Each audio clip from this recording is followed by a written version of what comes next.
ലോകത്തിലെ ആദ്യത്തെ ആറ്റം ബോംബിന്റെ സൃഷ്ടാവ് എന്ന പേരിലാണ് അദ്ദേഹം അറിയപ്പെട്ടിരുന്നത്. അമേരിക്കയിലെ സാധാരണക്കാരുടെ പോലും മനസ്സിൽ ആകാശത്തിലെ നക്ഷത്രങ്ങൾക്കൊപ്പമായിരുന്നു അയാളുടെ സ്ഥാനം. ക്വാണ്ടം ഫിസിക്സ് മുതൽ കവിത വരെ എന്തിലും അനായാസം വിരാജിച്ചിരുന്ന ആ അസാമാന്യ ചിന്താശേഷി രണ്ടാം ലോക മഹായുദ്ധമെന്ന കെടുതിക്ക് അവസാനം കണ്ടത് എന്ന് അമേരിക്കൻ ജനത കരുതിയ വജ്രായുധം. ചുണ്ടിൽ എപ്പോഴും ഒരു ചെസ്റ്റർഫീൽഡ് സിഗരറ്റും പോയിച്ചുകൊണ്ട് നിന്ന ആ ആണവ ശാസ്ത്രജ്ഞന്റെ പേര് ഡോക്ടർ ജൂലിയസ് റോബർട്ട് ഓപ്പൺഹൈമർ എന്നായിരുന്നു. ബ്ലാക്ക് ഹോളുകളെ കുറിച്ചുള്ള ഓപ്പൺഹൈമറുടെ ആർട്ടിക്കിൾ പ്രസിദ്ധപ്പെടുത്തി അധികം വൈകാതെ തന്നെ ഒരു ജർമ്മൻ ഗവേഷണ മാസികയിൽ അച്ചടിച്ചു വന്ന മറ്റൊരു ലേഖനം. അത് ഫിസിക്സിന്റെ മാത്രമല്ല, ഈ ലോകത്തിന്റെ തന്നെയും തലവര മാറ്റിവരച്ച ഒന്നായിരുന്നു. അതിൽ പറഞ്ഞിരുന്നത് ലോകം അന്ന് വരെ കേട്ടിട്ടില്ലാത്ത ഒരു പുതിയ കാര്യം, അതെ, ആറ്റത്തിന്റെ ന്യൂക്ലിയസിനെ വിഭജിക്കാൻ സാധിക്കും. ഈ പ്രതിഭാസം ന്യൂക്ലിയർ ഫിഷൻ എന്ന് വിളിക്കപ്പെട്ടു. വെറും 10 ക്യൂബിക് സെന്റിമീറ്റർ വ്യാപ്തമുള്ള യുറേനിയത്തിന് അത്യുഗ്രശേഷിയുള്ള സ്ഫോടനം തന്നെ ഉണ്ടാക്കാനാകുമെന്ന് കണ്ടെത്തിയിരിക്കുന്നു.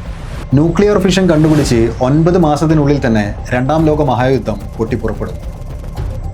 ആണവായുധങ്ങൾ ഉണ്ടാക്കുന്ന ഗവേഷണങ്ങളിൽ ജർമ്മനി തങ്ങളെക്കാൾ എത്രയോ മുന്നിലാണ് എന്നൊരു അഭ്യൂഹം അമേരിക്കൻ സൈന്യത്തിലെ ഉന്നത ഓഫീസർമാർക്കിടയിൽ പ്രചരിക്കുന്നു.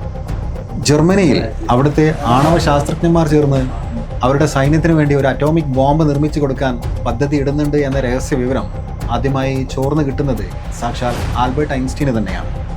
ഈ വിവരം അറിഞ്ഞ ഉടനെ തന്നെ ഐൻസ്റ്റൈൻ ഒരു രഹസ്യ സന്ദേശത്തിലൂടെ അന്നത്തെ അമേരിക്കൻ പ്രസിഡന്റ് ആയിട്ടുള്ള ഫ്രാങ്ക്ലിൻ റൂസ്വെൽറ്റിനെ അറിയിക്കുന്നു. വിവരം അറിഞ്ഞതിന് പിന്നാലെ അമേരിക്കൻ ഗവൺമെന്റിന്റെ പല തലത്തിലുള്ള ചർച്ചകൾക്കൊടുവിൽ 1941 മാൻഹാറ്റൻ പ്രോജക്ട് എന്ന പേരിൽ ആണവായുധം വികസിപ്പിച്ചെടുക്കാനായുള്ള ഒരു രഹസ്യ ഉദ്യമത്തിന് അമേരിക്ക തുനിഞ്ഞിറങ്ങുന്നത്. അങ്ങനെ ഓപ്പൺഹൈമറുടെ നേതൃത്വത്തിൽ ന്യൂ മെക്സിക്കോയിലെ ലോസ് അലമോസ് എന്ന മരുഭൂമിയിൽ ഈ പ്രോജക്ടിന്റെ ഒരു പരീക്ഷണശാല ഒരുങ്ങുന്നു. Enrico Fermi, Richard Feynman, Edward Teller, Hans Bethe, Niels Bohr തുടങ്ങി പ്രഗത്ഭരായ മറ്റു ശാസ്ത്രജ്ഞരെ കൂടി ഓപ്പൺഹൈമർ ഇതിലേക്കായി റിക്രൂട്ട് ചെയ്യുന്നു. അങ്ങനെ ലോകത്തിലെ തന്നെ ഏറ്റവും മികച്ച തലച്ചോറുകൾ ഒന്നു ചേർന്ന് മനുഷ്യന് മേൽ മാരകമായ നാശം വിതക്കാൻ ശേഷിയുള്ള വെപ്പൺ ഓഫ് മാസ് ഡിസ്ട്രക്ഷൻ തന്നെ അവർ വികസിപ്പിച്ചെടുത്തു. അതായിരുന്നു ആറ്റം ബോംബ് അഥവാ ന്യൂക്ലിയർ ബോംബ്.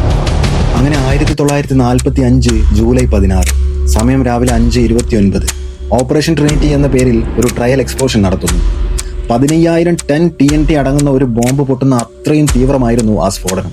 അതിനെ തുടർന്ന് ഉയർന്നു പൊങ്ങിയ മഷ്റൂം ക്ലൗഡ് പ്രതീക്ഷിച്ചതിലും 4 ഇരട്ടി ഉയരത്തിലേക്ക് ഉയർന്നത് കണ്ടപ്പോൾ ഒബ്സർവേഷൻ ചേംബറിൽ ഇരുന്നവരെല്ലാം തന്നെ ഞെട്ടിത്തെറിച്ചു പോകുന്നു. പിന്നീട് 1965 ഈ വിസ്ഫോടനത്തെക്കുറിച്ച് ഡോക്ടർ ഓപ്പൺഹൈമർ കൊടുക്കുന്ന ഒരു ഓൺ വ്യൂ ഇന്റർവ്യൂവിൽ അദ്ദേഹം പറയുന്ന വാക്കുകൾ ഇങ്ങനെയാണ്: സ്ഫോടനത്തിന്റെ അലയൊലികൾ അടങ്ങാൻ വേണ്ടി ഞങ്ങൾ കാത്തിരുന്നു. അവിടെ വല്ലാത്തൊരു ശ്മശാന മൂകത തങ്ങി നിന്നിരുന്നു. ലോകം ഒരിക്കലും ഇനി പഴയ പോലെ ആയിരിക്കില്ല എന്ന് ഞങ്ങൾക്ക് ഉറപ്പായിരുന്നു. ചിലർ ചിരിച്ചു, ചിലർക്ക് കരച്ചിൽ വന്നു. Now I am become death, the destroyer of worlds. Now I am become death, the destroyer of worlds. ഞാനിപ്പോൾ മരണമാണ്, ലോകങ്ങളുടെ അന്തകൻ എന്ന ഓപ്പൺഹൈമറുടെ ആ കുറ്റസമ്മതം ഏറെ പ്രസിദ്ധമാണ്. വർഷം 1945 ഓഗസ്റ്റ് 6 ചിനിയൻ ഐലൻഡിൽ നിന്നും പറന്നുയർന്ന B-29 സൂപ്പർ ഫോർട്രസ് വിമാനം ജപ്പാനിലെ ഹിരോഷിമയിലും 9 നാഗസാക്കിയിലും ബോംബുകൾ വർഷിക്കുന്നു. ഒറ്റയടിക്ക് 2.5 ലക്ഷം പേരുടെ ജീവൻ അപഹരിച്ചുകൊണ്ട് രണ്ടാം ലോക മഹായുദ്ധത്തിന് അറുതി വരുത്തുന്നു. ഇത്രയും പേരുടെ മരണത്തിന് താനൊരാളാണ് ഉത്തരവാദി എന്ന ആ മനസാക്ഷിക്കുത്ത് ഈ ബോംബുകളുടെ സംഹാരശേഷി വ്യക്തമായ അന്ന് തൊട്ട് തന്നെ ഓപ്പൺഹൈമർ അലട്ടാൻ തുടങ്ങിയിരുന്നു. ആ സങ്കടത്തിൽ നീറി കഴിയുന്ന കാലത്താണ് അദ്ദേഹം 1945 ഓഗസ്റ്റ് 25 ഓവൽ ഓഫീസിലെത്തി പ്രസിഡന്റ് ട്രൂമാനെ കാണുന്നത്. അവർ തമ്മിലുള്ള സംഭാഷണത്തിനിടയ്ക്ക് ഓപ്പൺഹൈമറുടെ നെഞ്ചിനുള്ളിൽ വിങ്ങിക്കൊണ്ടിരുന്ന ആ കുറ്റബോധം അറിയാതെ പുറത്ത് ചാടുന്നുണ്ട്. Mister president, I feel I have blood on my hand. President, എൻ്റെ കൈകളിൽ രക്തം പുരണ്ടിരിക്കുന്നു എന്ന് അദ്ദേഹം ട്രൂമാനോട് കുമ്പസരിക്കുന്നു.